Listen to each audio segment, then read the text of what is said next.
Hello everyone, स्वागत है आप सभी का दी नॉलेज क्लासरूम के यूट्यूब चैनल पर। दोस्तों, इस भूगोल के वीडियो के अंदर हम पढ़ने लग रहे हैं सौरमंडल में जो हमारे ग्रह हैं उनके बारे में।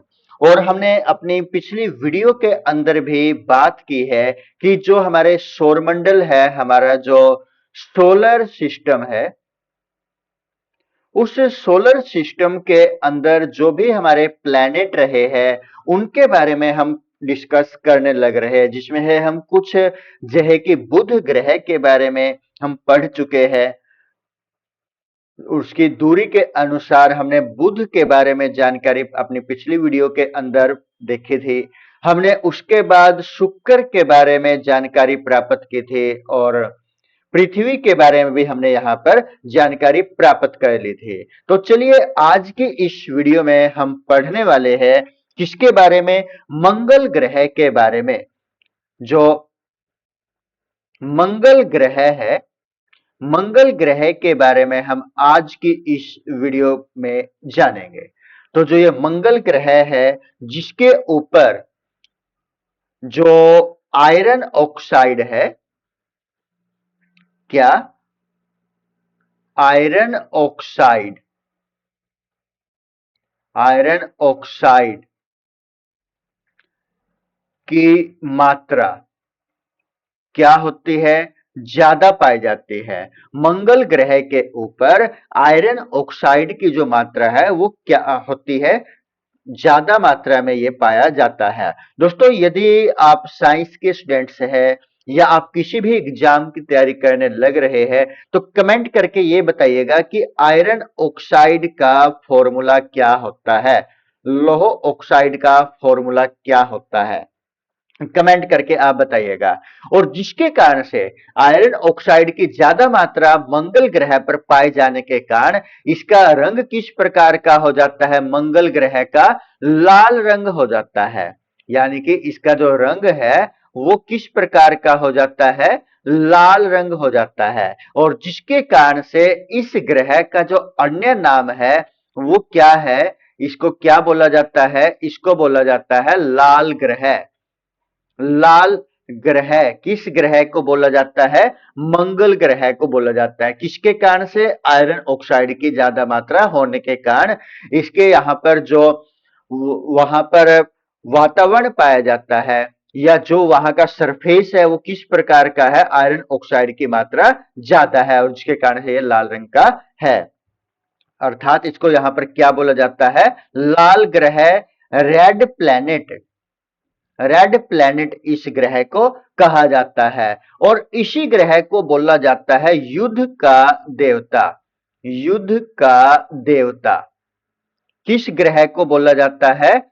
मंगल ग्रह को बोला जाता है। जो ये मंगल ग्रह है इसका जो व्यास है, इसका जो व्यास है मंगल ग्रह का, वो कितना है? 6786 किलोमीटर। 6786 किलोमीटर इसका व्यास है। और जो ये तापमान के बारे में बात करें, मंगल ग्रह के तापमान के बारे में यदि देखा जाए, इसका जो न्यूनतम तापमान है -137 डिग्री सेल्सियस। और अधिकतम तापमान कितना है इसका? कितना माना जाता है? 37 डिग्री सेल्सियस इसका अधिकतम तापमान। ये लगभग में यहां पर हम बात करने लग रहे हैं। तापमान न्यूनतम कितना है? -137 डिग्री सेल्सियस और अधिकतम तापमान कितना है? 37 डिग्री सेल्सियस है।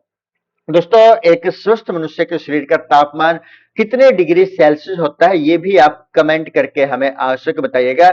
इस स्लाइड से आपके लिए दो क्वेश्चन यहाँ पर क्रिएट हुए हैं। एक है आयरन ऑक्साइड का फॉर्मूला क्या होता है, ये आप कमेंट करके बताइएगा। और साथ में बताइएगा कि एक स्वस्थ मनुष्य के शरीर का जो तापमान है वो कितना होता है।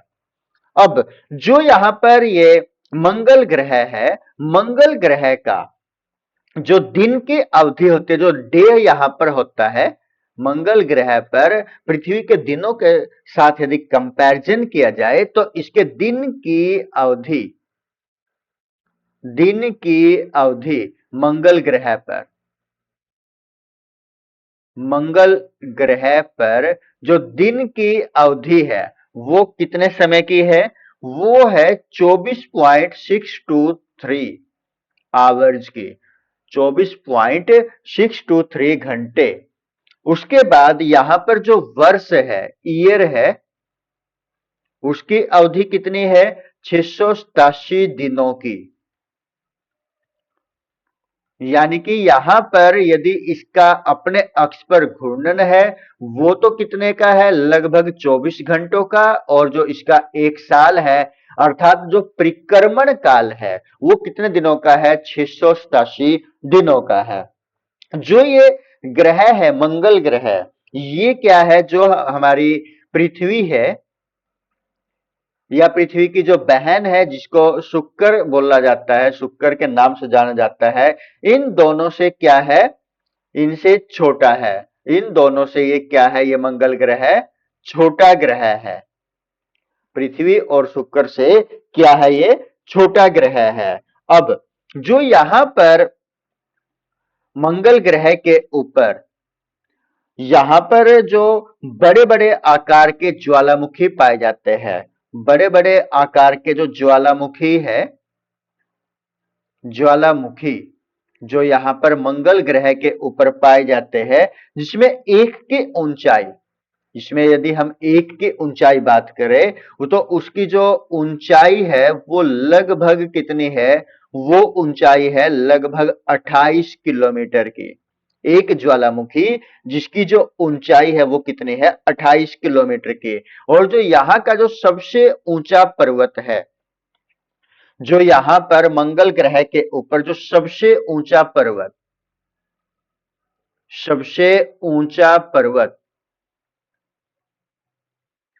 मंगल ग्रह पर जो सबसे ऊंचा पर्वत है जिसका नाम क्या है? जिसका नाम है निक्स ओलंपिया। निक्स ओलंपिया, जो कि एक सबसे ऊंचा पर्वत जो मंगल ग्रह के ऊपर पाया जाता है। अब यदि इसकी बात किया जाए, इसकी बात की जाए तो ये क्या है? माउंट एवरेस्ट से, माउंट एवरेस्ट से 3 गुना ऊंचा है। माउंट एवरेस्ट की जो ऊंचाई है वो कितनी है? वो लगभग 8,848 किलोमीटर की यदि हम मान ले तो यहां पर इसे कितना गुना है? यानी कि इसको भी यदि हम 1,000 किलोमीटर मान ले तो इसका 3 गुना, यानी कि लगभग 3,000 यहाँ पर निक्स ओलंपिया की ऊंचाई मानी जाती है, जो कि मंगल ग्रह पर सबसे ऊंचा पर्वत भी है। और ये एक ऐसा ग्रह है जो मंगल ग्रह है, इसके ऊपर जो साक्ष्य प्राप्त हुए हैं, किस चीज के मिले हैं? जल बहने के, अर्थात जो जल का प्रवाह है उसके साक्ष्य भी यहां से प्राप्त हुए हैं। यहां से हमें साक्ष्य और भी मिले हैं किस चीज के? बाढ़, फ्लड आने के, बाढ़ के प्रमाण भी यहां से प्राप्त हुए हैं इस मंगल ग्रह से। और यहां से कुछ आकृति ऐसी प्राप्त हुई है जो कि किसके द्वारा बनी हुई हो? पवन से निर्मित, पवन से निर्मित आकृति यहां से प्राप्त हुई है, इस मंगल ग्रह पर वो पाई गई है। अब जो ये मंगल ग्रह है, इस मंगल ग्रह के दो प्राकृतिक उपग्रह, उपग्रह किस प्रकार के? नेचुरल सैटेलाइट, जो प्राकृतिक उपग्रह है जिसकी संख्या कितनी है? 2 है। कौन कौन से है वो? एक का नाम तो है डीमोस और दूसरे का नाम क्या है? फोबोस। ये दो प्राकृतिक उपग्रह किस ग्रह के हैं? ये मंगल ग्रह के ये दो प्राकृतिक उपग्रह है। अब हम आगे बढ़ते हैं। यहां पर हमने अभी तक ग्रहों को दो श्रेणी में डिवाइड किया था। एक तो आंतरिक ग्रह और दूसरा कौन सा था? वो थे बाह्य ग्रह। आंतरिक ग्रह जिसके अंदर हमने 4 ग्रहों को शामिल किया था। बाह्य में भी कितने ग्रह शामिल होते हैं? 4। आंतरिक ग्रहों में जो 4 ग्रह थे, बुध सूर्य से दूरी के अनुसार, नंबर 2 पर शुक्र, नंबर 3 पर पृथ्वी और नंबर 4 पर मंगल, जिसके बारे में हम यहाँ पर आज की इस वीडियो में मंगल ग्रह के बारे में पढ़ चुके हैं। पिछली वीडियो में हमने इन इन ग्रहों के बारे में पढ़ा था। और दोस्तों, यदि आप यहाँ तक पहुंचे हो और आपने हमारे इस चैनल को द नॉलेज क्लासरूम को अभी तक सब्सक्राइब नहीं किया, तो प्लीज दोस्तों आप इसको सब्सक्राइब कर लीजिए और हमारी पिछली वीडियो को भी आवश्यक देखिएगा। तो हमने पिछली वीडियो के अंदर बुध शुक्र पृथ्वी के बारे में यहाँ पर जानकारी प्राप्त की थी। आज की इस वीडियो में हमने मंगल ग्रह के बारे में जानकारी प्राप्त की है। तो यहाँ पर जो बाह्य ग्रह बच जाते हैं, जो कौन कौन से है? बृहस्पति, जिसके बारे में हम अपने आने वाली वीडियोज के अंदर जानेंगे। उसके बाद शनि, अरुण और वरुण, हम इन ग्रहों के बारे में अपने आने वाली वीडियो के अंदर जानेंगे। एक ग्रह था, क्योंकि इन ग्रहों की संख्या कभी कितनी हुआ करती थी? 9 हुआ करती थी। लेकिन एक ग्रह जिसका नाम क्या है? प्लूटो। प्लूटो को हटा दिया गया और प्लूटो को क्या माना जाने लगा है? एक क्या बोला जाने लगा इसको? बोना ग्रह। प्लूटो को क्या बोला जाने लगा है? बोना ग्रह की संज्ञा इस ग्रह को दी गई है, क्योंकि जो एक ग्रह होने के लिए जो कंडीशंस होती है खगोल विज्ञान के अंदर, तो ये प्लूटो उन कंडीशंस को पूरा नहीं करता था, जिसके कारण से जो खगोलविद थे या वैज्ञानिक थे, उन्होंने प्लूटो को ग्रहों की श्रेणी से हटा दिया। तो अब वर्तमान में ग्रहों की संख्या कितनी है? 8 है। तो चलिए उसके बारे में हम अपने आने वाली वीडियोज के अंदर जो बाह्य ग्रह है इनके बारे में जानकारी प्राप्त करेंगे। तब तक के लिए सभी को नमस्कार। जय हिंद दोस्तों।